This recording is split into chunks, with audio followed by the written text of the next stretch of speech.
Securities offered through Kestra Investment Services, LLC. Kestra IS, member FINRA SIPC. Investment advisory services offered through Kestra Advisory Services, LLC. Kestra AS, an affiliate of Kestra IS. Capital Advisory Group, Inc. is not affiliated with Kestra IS or Kestra AS. Neither Kestra IS nor Kestra AS provide legal or tax advice and are not certified public accounting firms. You work hard for your money. For the next hour, you're going to learn how to keep what's yours. Capital Advisory Group presents Keep What's Yours. Here are Josh Gilbert and Jeff Zufall. Hello and welcome to Keep What's Yours with Jeff Zufall. I'm Josh Gilbert, sitting here with Jeff Zufall, Senior Tax Strategist and Wealth Advisor with Capital Advisory Group. I've been telling everybody, Jeff, we're halfway through the year. Yes. And,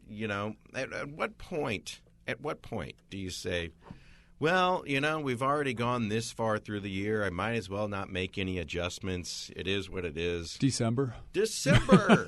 Seriously. There's still, half of your paychecks left. Yes.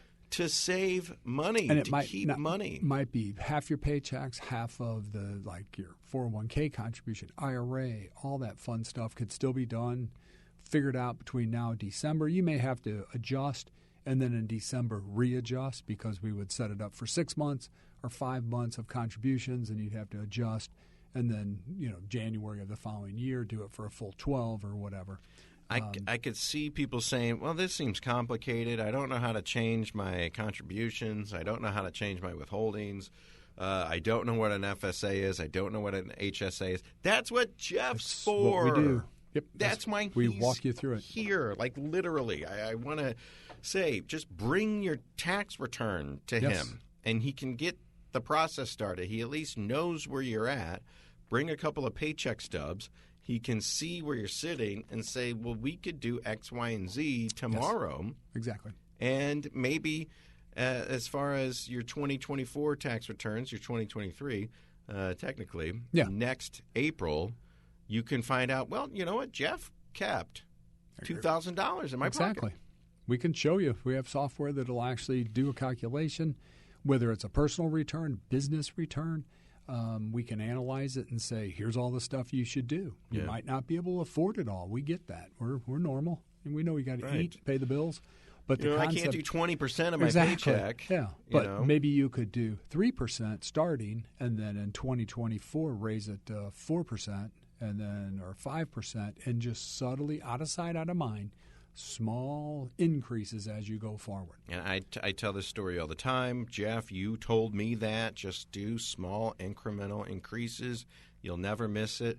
I got so excited to see how well it was working that I jumped it up 2 percentage points. Exactly. This last year. And you know what? We're halfway through the year. Yeah, exactly. And it's not like I've run out of money. Again, now don't get depressed because the market has started to come to life a little bit, but it's still got a ways to go. So you may still go, this is stupid, I'm losing money. But again, you're there for the long term. Yeah. If you're going to retire next year, it'd be a totally different game. But in your case, like I said, you got to work to 75.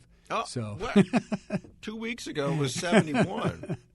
No, I mean, you're shooting 30 years off in the future. So, again, you can assume that risk when it doesn't go right. But, again, as you pack those dollars away today, you'll enjoy them way down the road. Well, 75 is the new 55, yeah. Right? If the president can be 75 years old, then I can work until I'm 75 too. So it's just one of these things where you'll never miss it if you sock it away. And it adds up, It's like, well, I'm not gonna do all this stuff just to, save $5, $10, $15, $20 each paycheck. Yes. But if you add that up at the end of the year, for me and my wife, it's a ton. And again, the concept, this gets into the math, and boom, I just lost half of America right there. Math. Yeah, math. I wanted 8 people have panic attacks when they do math. Like I just read that stat. Yes. Not that gets, I hate math. No, they straight panic, up. They start sweating and have panic attacks. I see that sometimes. I'm like, whoa, slow down. We'll do it for you. Don't worry. Right.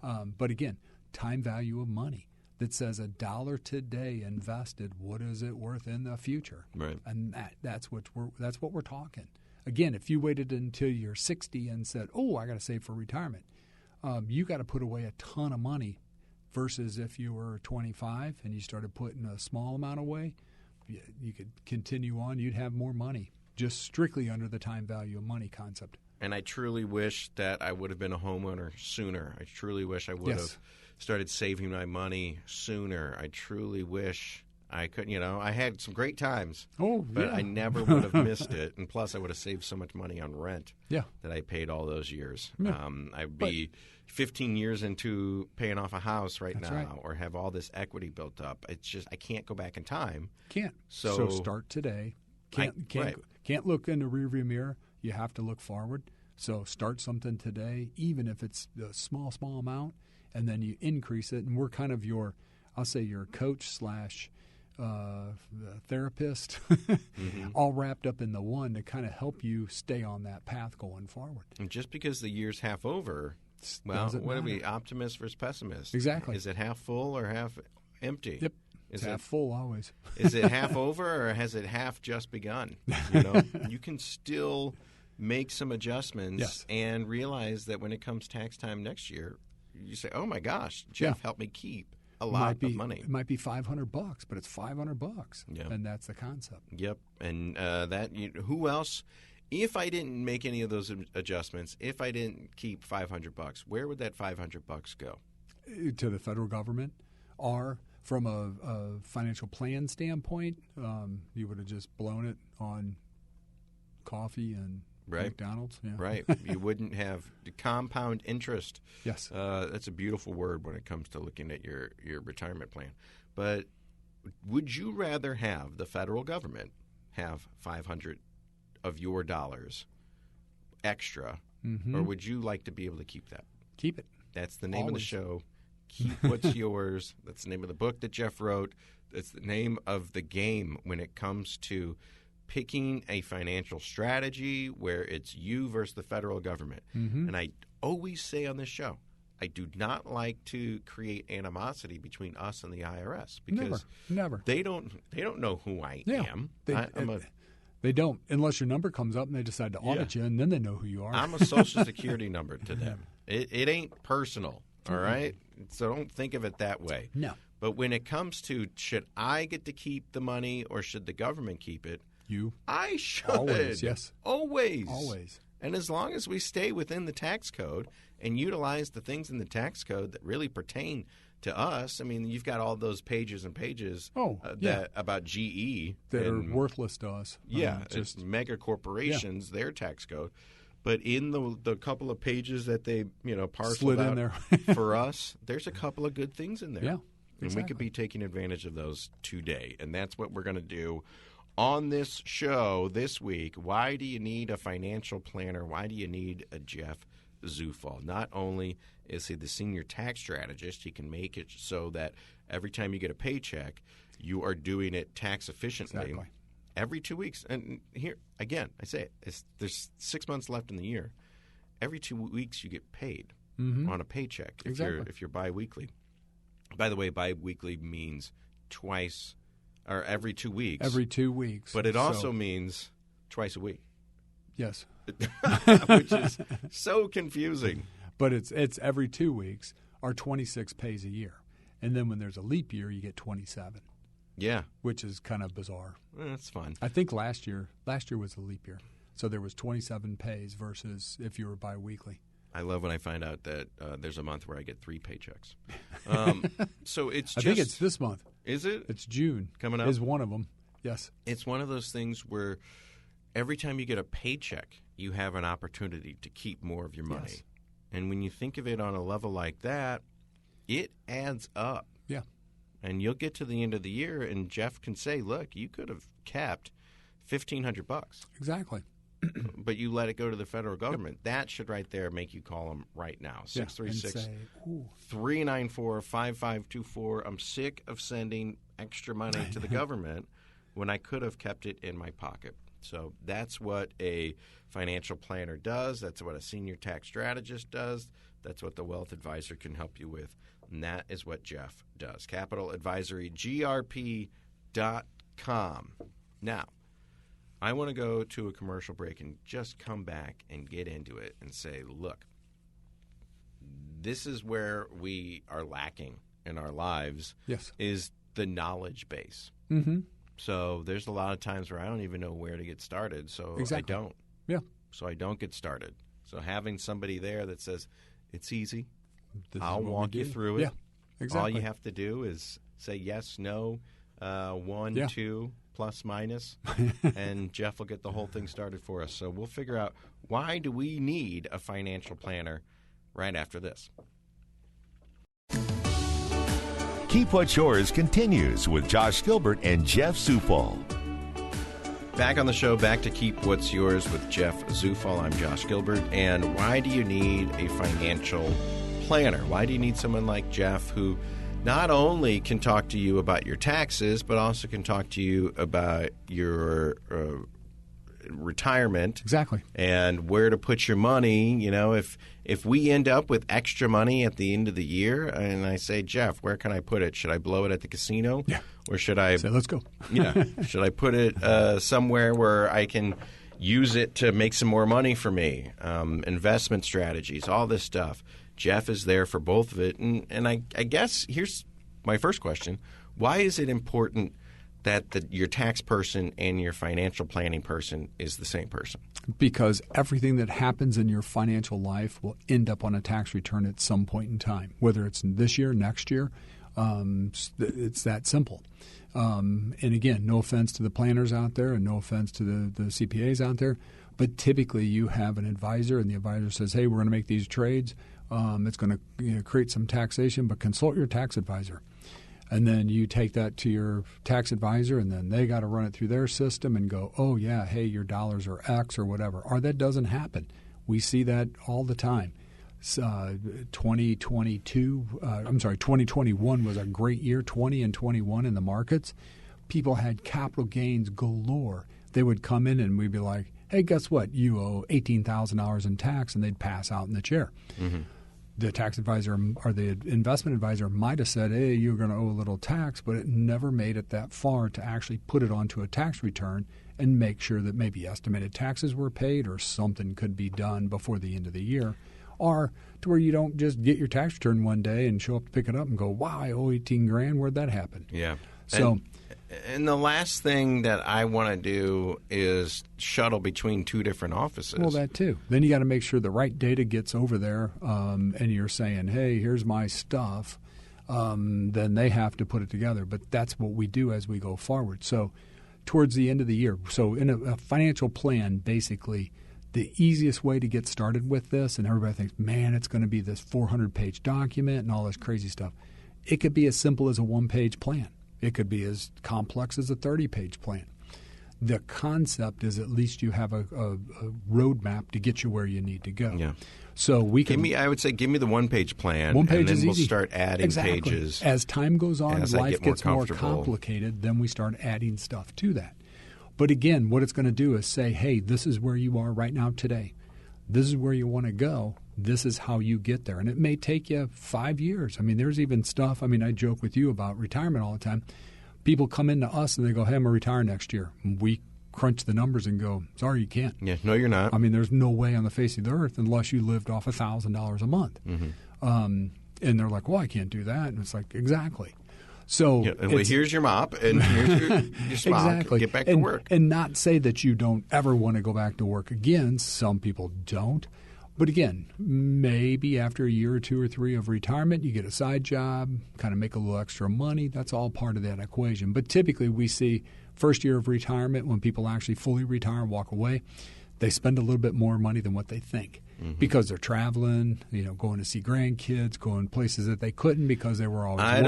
Idle hands. Oh, yeah. And then after, there's only so much golf you can play, too. So after a while, they're like, hey, I want to do something. So we kind of coach people to say, hey, is there a hobby that you could turn into a side business? Not that you're going to recreate Coca-Cola again, but just something to keep you occupied, make a little money. And tie in fishing lures. Yeah. Stuff, goofy stuff like that. Sell them on eBay or something. Maybe not around here, but there's a lot of people that are retired that are guides, I'd love to tours, do that, yeah. Work for the parks department. It's volunteer. You're not trying to make money. You're just trying to keep occupied. But it does create a taxable event. Exactly. everything that you do will hit your tax return. It's just a matter of when. And one of the big questions we always get is, when should I take Social Security? That's part of the financial plan, to build it in, to say, hey, when are you going to take Social Security? What's your 401k IRAs look like today versus if we project off into the future? And again, that's a projection. It's worth its weight of that paper. That's about it. But again, you're trying to project into the future to say what could it be. And the problem is required minimum distribution kicks in. And typically that's either 73 or shortly to be 75, complex. And then what takes place is your Social Security becomes 85% taxable to you when that happens. And then, boom, you owe more money. So if you know that going into retirement, to say, here's the plan, here's where you are today, here's how we're going to get you there. And then once you're there, here's what your tax angle looks like. And this is when you take Social Security, and here's why. Not just arbitrarily say, I'm going to wait for my full retirement age.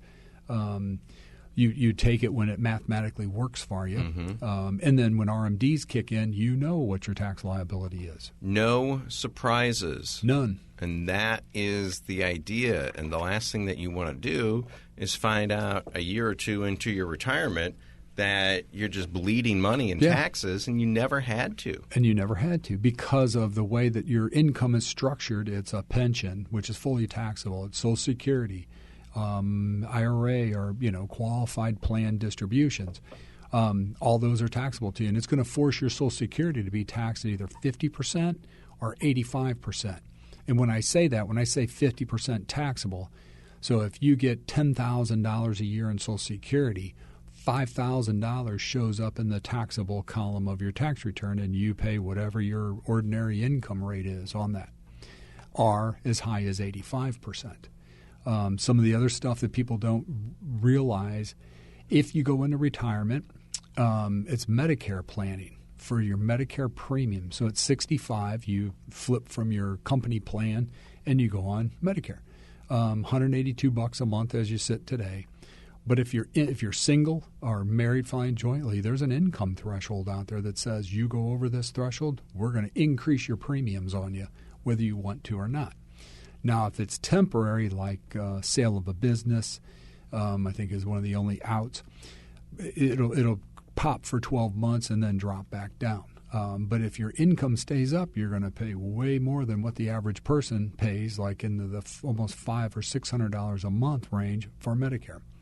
So it's the Medicare planning, tax bracket planning, to say, hey, you got all these combinations of income coming in. Where does it put you on the Richter scale for tax planning? And I guess it's the Medicare and the Social Security. This is for people to be able to live on, and not have to work into their 80s and 90s. Exactly. But if you are collecting Social Security, you are using Medicare after 65, and you're still trudging along in business and bringing in a hefty $200,000 in income. Well, most people start taking that back. Yeah. Well, it's only if you're full, because most people full retirement age is 66 and 6 months, and it gets higher from there, depending upon what year you were born. So the problem is if you retire prior to and you earn income, and earned income is W-2'd or self-employment income, what actually takes place is for every $2 over $18,800 is a number this year, gets indexed for inflation each year. For every $2 over that threshold, they take $1 of your Social Security away from you. But it's delayed by 12 months. So until you file your return, and then the IRS gets it, the IRS forwards it to Social Security, and they go, hey, look what Josh did. And then they come back and say, oh, you owe us money back because you made too much. And that's money that I already took out. Yeah. So possibly already spent. They cut down your next month's benefits, and you go from $2,000 a month to $1,800 a month until that money is paid back. So again, it's kind of a game that's played going forward. So you need to make sure that when you do retire, you don't start up Social Security until you hit your full retirement age. Or if you do turn on Social Security, you're taking money only from qualified plans, 401ks, IRAs, stuff like that, that you do not, it does not qualify or count against Social Security. So I have been doing the show with you for a little bit now, and I'm getting every other word that you're saying. And I've been, knee deep in this every week with you for a year and a half, 2 years now. Okay. What about the regular person out there? I think what they just heard you say was there's a lot of planning that goes into this. A ton of planning. And there's a lot of math. Yes. And you'd be fine if you knew every move that you wanted to make if you had the right mathematical equation to plug in there behind it. Yep. But chances are we're going to fudge the numbers, or we're going to forget a one, or we're going to forget about carried interest. We're going to forget about all of this stuff. It's kind of hard to do that just by scribbling on a piece of paper because you need to do projections, and it could go 3 or 4 different ways. So we use 3 pieces of software that actually tied back together to produce this as we go forward. And the idea is, and I don't know if there's a sweet spot, a magic number, where someone does this on their own or doesn't do anything, and they, I was able to squeak by. And, I didn't have to pay crazy amounts of money to the government in taxes. I was able to do, that must be a unicorn. It is, or someone that understands tax law. That could kind of play the game as they go forward. Who understands tax law? It's easy. Who does that? So there's a lot of math. Yes. And I'm going to ask you several times throughout this for some very specific examples. Have you ever seen someone come into you, maybe for some tax help, and you realize that maybe their financial planner, not to put anyone on blast, their financial planner had to make a move that was beneficial to the financial planner but left the client holding a big tax bag? Yes, multiple times. Because you make a move and you don't think, what's this going to cost me in taxes down the road? And usually I'm the one that gets yelled at because it's my fault. Because you're the one that... Yeah, because I'm the one that said, hey, it happened 3 times this year. And I had to stop, call the client and go, look, you owe $19,000, sorry. And his response to me was, well, what do you mean? That's impossible. My planner was supposed to take care of that. What'd you do wrong? And I'm like, your planner isn't a tax planner because they kind of forgot a couple elements in there. Now, I could say, hey, you made more money from dividend income than you have in the last 2-3 years. On the bright side, that kind of ticked them off even more. Mm-hmm. Right. But again, at the end of the day, nobody walked them through, or they assumed that they were doing tax planning, but they kind of forgot half of the equation out there. So there's a lot of pieces of the puzzle that have to be put in play.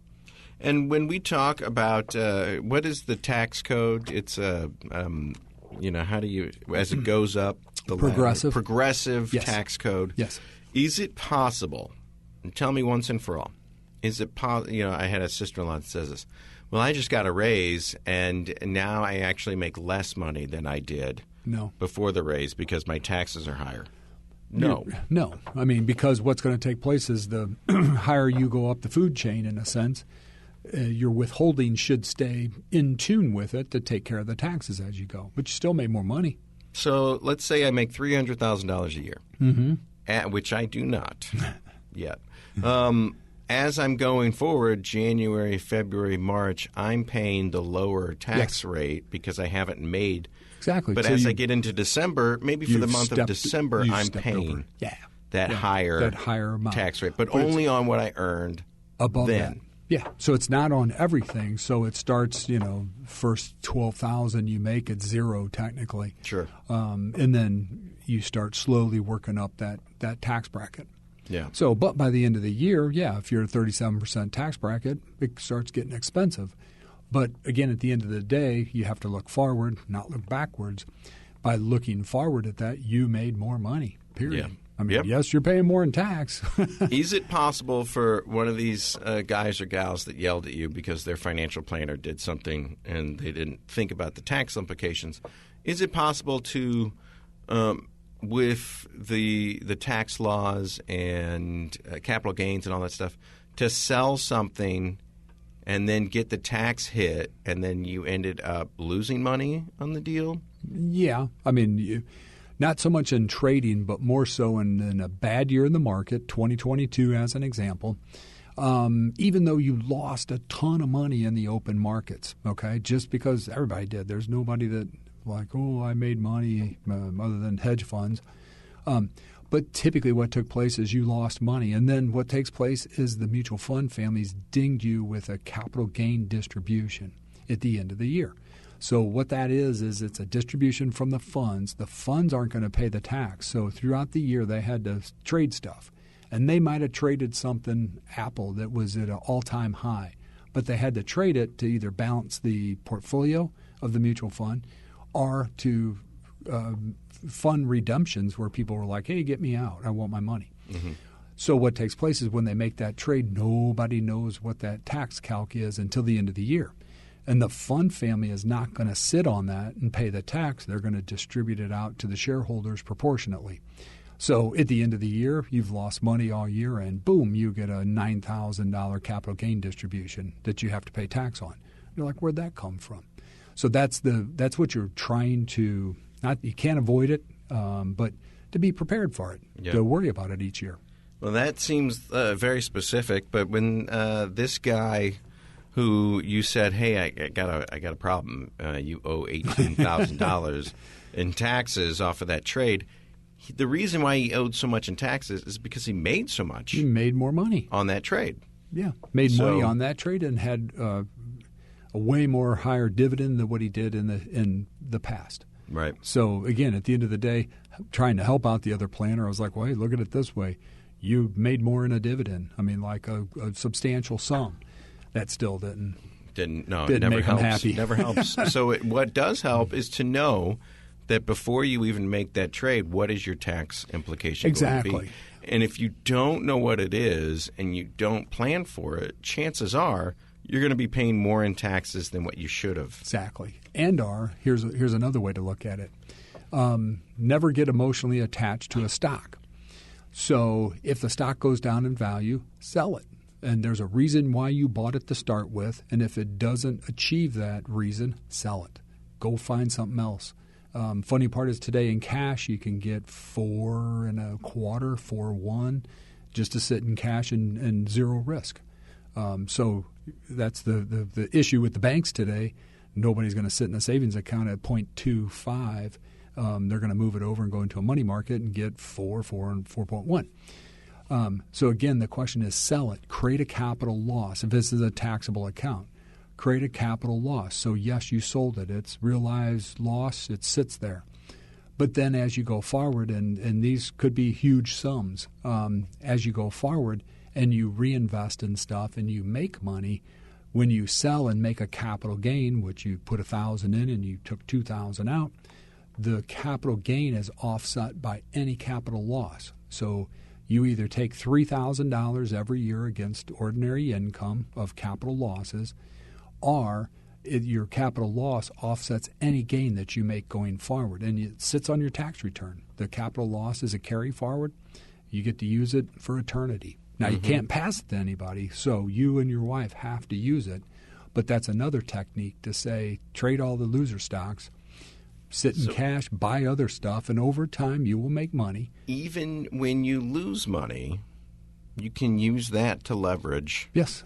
Because that's all written into the tax code. It's all in there. Now, you only get $3,000 a year. And you go, $3,000, whoopee-doo. But it's $3,000. But whatever those losses are, they just sit on the books.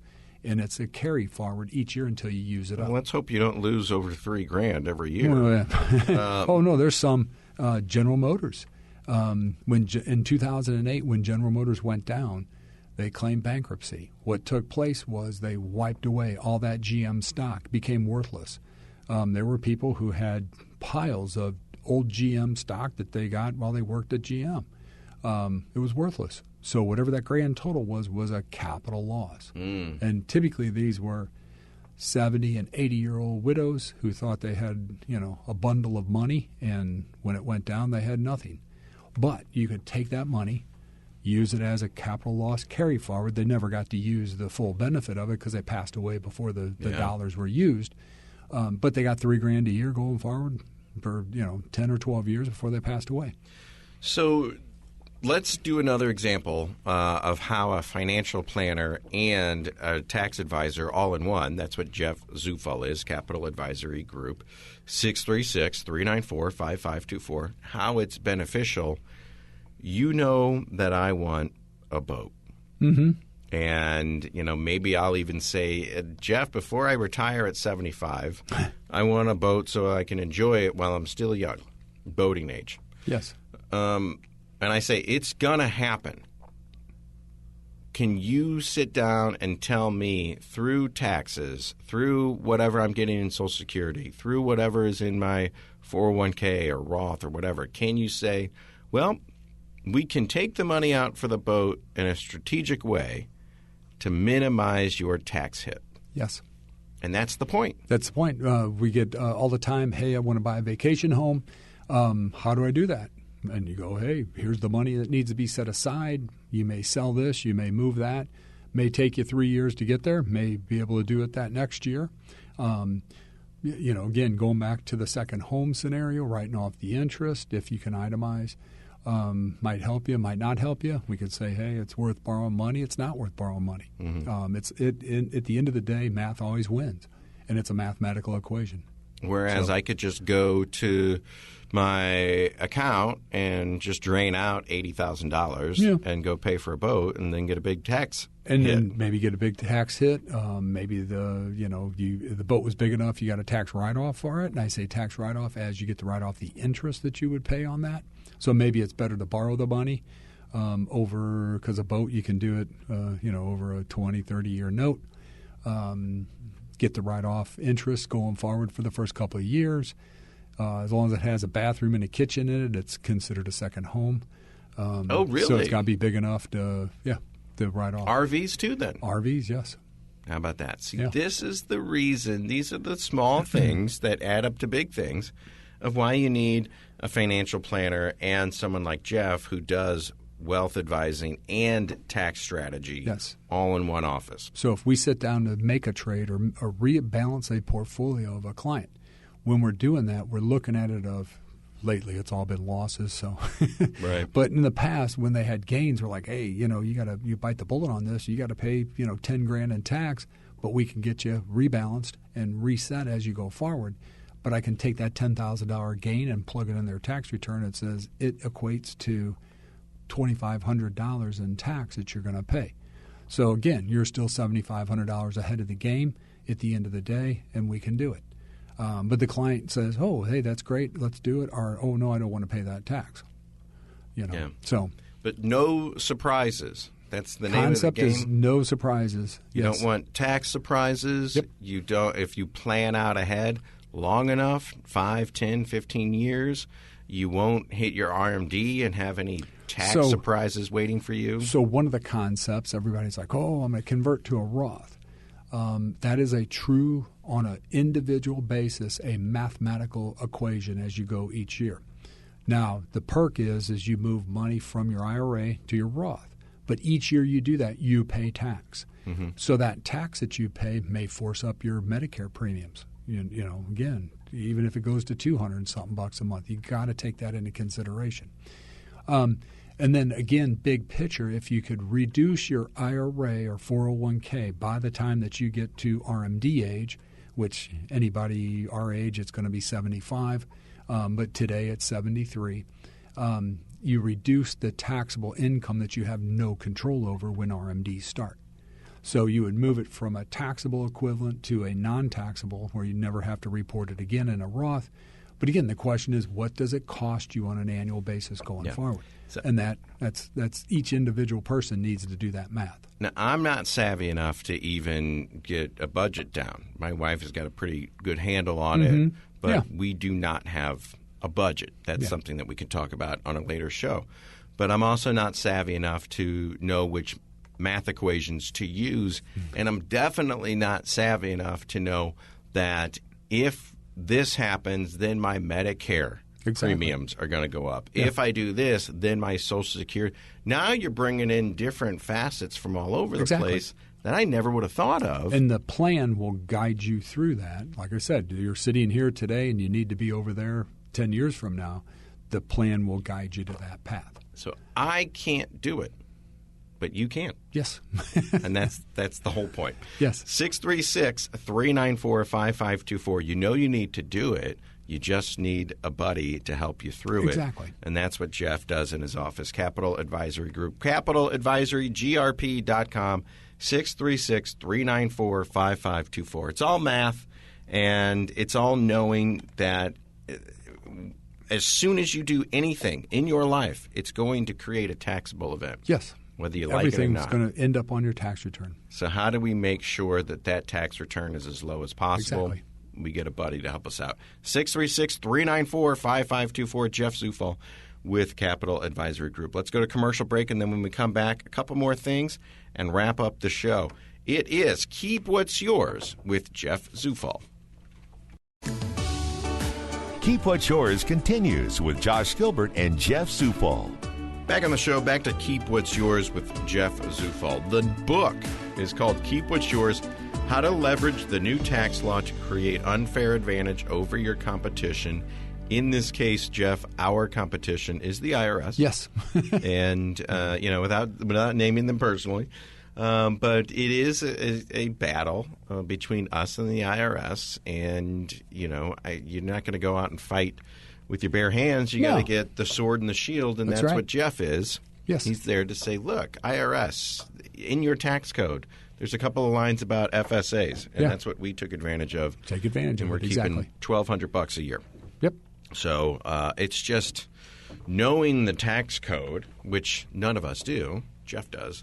Knowing the tax code and implementing it into your daily, weekly, every 2 weeks paycheck. Yeah. And by the way, I heard a couple of places do weekly paychecks. Yes. Some places are paying people daily. Some are daily. Yeah. Which is weird. That's more the Home Depot / hired labor. They do a daily paycheck. That way, if they don't show up the next day, they don't have to worry about them. Yeah. Here's your pay for the day. Boom, you're done. Oh, I'm rich. Yeah. I never have to work again. And then they come back 3 weeks later. Yeah. I got to go back. They blew it all. So everything creates a tax event, whether that pretty much is there's very catastrophic. Few, yeah, there's very few that don't affect you in any way, shape, or form, but a handful at that. And then if you are full disclosure, you are my financial planner and my tax guy. It's great to have someone all in one so that I don't have to say, well, that's a good idea. I might make that trade, but let me go drive across town and talk to my tax guy. And or sometimes then the accountant or the CPA may have a different attitude on the world, and they're like, no, don't do that. It's terrible. And then the advisor's like, no, wait. Don't listen to that schmuck. Yeah, it goes back and forth. I've seen that before, too. Right. So you find somebody that's all in one. Find Jeff. 636-394-5524, Capital Advisory Group. So you get somebody to help you out, and you make sure that they know what they're doing, and you feel comfortable. So that when I am ready to make some sort of moves, I can just say, Jeff, what would this mean exactly in my financial scheme of things? It's how's smart it to do. Hurt me or how's it help me? And then we go from there. As this thing progresses on, and hopefully my son Finn gets a college scholarship, and I say, Jeff, we've got $100,000 that we don't have to use anymore because my son is a genius and he's going to Harvard on a full ride scholarship. Right. But your boat now costs $150,000. So yeah. Andy's the kicker on the football team. If anyone's listening, just make sure that happens. It's like, what do I do with this extra? Heaven forbid we have extra money at the end of the year. What do I do with this? And, you can help walk us through the processes and give us all of the options. What to do and how you got to do it. Because, frankly, we have no idea how any of this stuff works, and you need somebody in your corner. Every time you do something creates a taxable event. Let's talk about Clarence Thomas. Yes. And let's not do this in a way where, non-political. Right and left. Yes, non-political. This is nonpartisan. This is just if a regular person, and we're going to start talking gift taxes and stuff. Is what it really boils out to be. Now, again, should he have reported this stuff? That's a whole nother can of worms to get into, but this is the question: is his buddy, this guy named Harlan Crow, who is a billionaire out of Dallas, apparently is very good friends with him. And he basically takes them in his private jets, flies them around, takes them on his yacht. Here's the trick, though. Free vacations. Yes. Right? Yes. Now, here's the one that is kind of like, ooh, he paid the private school tuition for the grandnephew of Clarence Thomas. And you go, whoa, wait a minute. That should be disclosed somewhere, but it's his grandnephew. So you go, okay. And Clarence, I think it said somewhere along the line that he raised this child like his own son.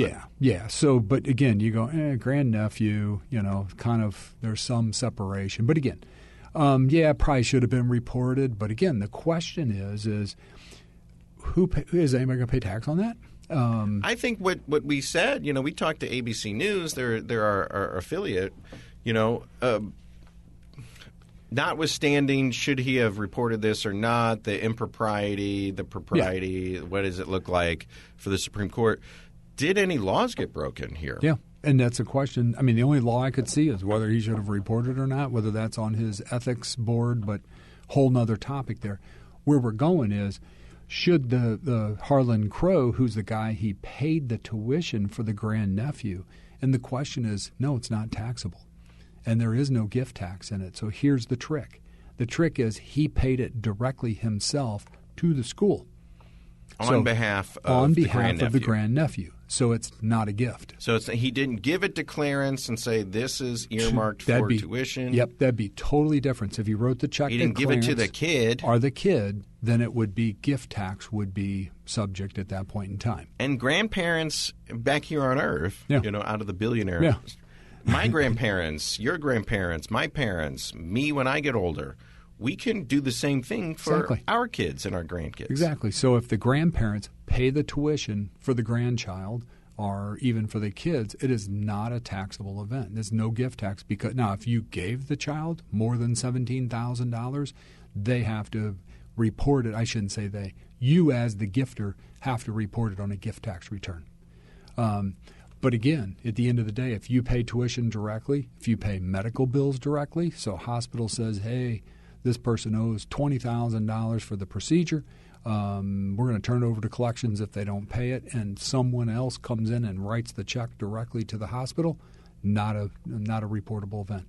Interesting. So it's like, no, don't pay my medical bills to me. Exactly. Make the check but pay it directly to BJC X, Y, Z. Whoever. Yeah. So the gift tax return, and that's where people are like, what in the world? That's not fair. You could literally give $17,000 to every person that walked by if you were standing on a street corner. In America. Just start writing checks. Doesn't have to be family members. If anybody circled back to get an extra 17, that'd be an issue. But it's per person. $17,000 free of charge. Yes. No one reports it. So if it goes to $18,000, does that person that gave it have to report it? Yes. Does the person that gave it has to report that $1,000 overage on a gift tax return if and I pay a little received tax? It, do I have to declare that as income? Nope. It's not income to you as the receiver. Only the person that is giving would then pay whatever is above that $17,000. Now, there's another way it gets even a little bit more complex, but you could gift all the way up to $12 million, which is everybody's standard exemption. And you could give that money away. You just have to report it to the IRS and detail, hey, I gave cash, I gave a house, I gave, cars, whatever. But the gift tax was basically enacted in 1924. And the reason it was enacted is you're J.P. Morgan back in the day. You got a net worth of $100 million in 1920. And you run up a tax bill of $1 million. You go, ooh, you would literally just give $1 million away. It's a drop in the bucket to their net worth, but it literally rules out their taxable income. They never pay income tax. So the feds came along and said, nope, here's a gift tax, and I don't know what it was back then. Couldn't have been much. But if you give away more than this, you will pay a gift tax. Right. So that's kind of how it started. It's not a tax write-off. Not a tax write-off. Okay. It's just you either report it or you don't. If you're under 17, no questions asked. If you're over 17, you either do a gift tax or there's another step that you could do if it's, we've had clients buy a house for their kids and then give it to them, $400,000. There's a whole other set of stuff tax that goes laws on that goes with that. So, all right. But Speaking of houses, back to Clarence Thomas. this billionaire benefactor also bought his mother's house. And did a lot of remodeling on it. Did a lot of fix the roof and built the garage and this and that. And the problem is, or the interesting facet is, his mom still lives there. Yes. So if it's in this Harlan Crow's name. And he said he wanted to dedicate it at some point to a Clarence Thomas museum. Yes. Clarence Thomas boyhood home. That'd be different. So if his mom lives there, it's really Harlan Crow's house. There's no issue there. She's a tenant, if you want to call it that. Whether she pays rent or not, that's a whole other question. That doesn't. Yeah. But if then this individual, this Harlan Crow, wants to use it for his, library after he passes, then that's a whole nother prerogative. So, but it's still funny. You go, should he report it? Well, I mean, ethically, probably. I mean, those are if it's a one-time deal where they put you on a private jet. I mean, corporate executives that fly in the jets have to pay tax on whatever that equivalency is of using that private plane. So you go, well, there's already the precedent out there. Yeah. But at the end of the day, this guy buying Clarence Thomas's mom's house, that's a deal that he's made with Clarence Thomas's mother. Right? Exactly. What does Clarence Thomas have anything to do with it? Exactly. I mean, we all know. It probably, funneled right back to him. But right. At the end of the day, technically it's his mom and it's his grandnephew. So, again, he bought it. The question is, where'd the money go? And that nobody's really disclosed yet. Yeah. But still, the fact that Clarence Thomas is like, oh, I didn't know I had to report that. I mean, yeah, ethically you should probably scribble something down somewhere and it records some piece of it. But so that kind of hit the fan. Was it market value? Was exactly. it this? Was it that? Was it, did this Harlan Crow buy his mom's house but paid $500,000 for it when it was only worth $200,000. Yeah, that sounds like money laundering. Yeah, that's what it is. But then it doesn't appear that any of that happened in this case, and frankly, I don't think any of us should be surprised. Harlan Crow's a billionaire. He's probably got like 50 Jeff Zufalls working for him. He does. Guarantee he does. Making sure that he's on the right side of the law. And you can be too. There's a way to keep more of your money. There's a way to tell the government, I'm only going to pay you this and not a penny more. Exactly. And that is the legal way of doing it. You just need somebody to tell you about it, Jeff Zufall and the Keep What's Yours radio show on the weekends. And then you need someone to implement it into your paychecks, into your finances. And help you get the process going. And that's Jeff Zufall when he's at the office. 636-394-5524, CapitalAdvisoryGrp.com. Jeff, it's been a great show. Yes, it has. And we'll see you next week. You betcha. You've been listening to Keep What's Yours with Josh Gilbert and Jeff Zufall, Senior Tax Strategist and Wealth Manager at Capital Advisory Group. To learn more, call 636-394-5524 or visit CapitalAdvisoryGrp.com.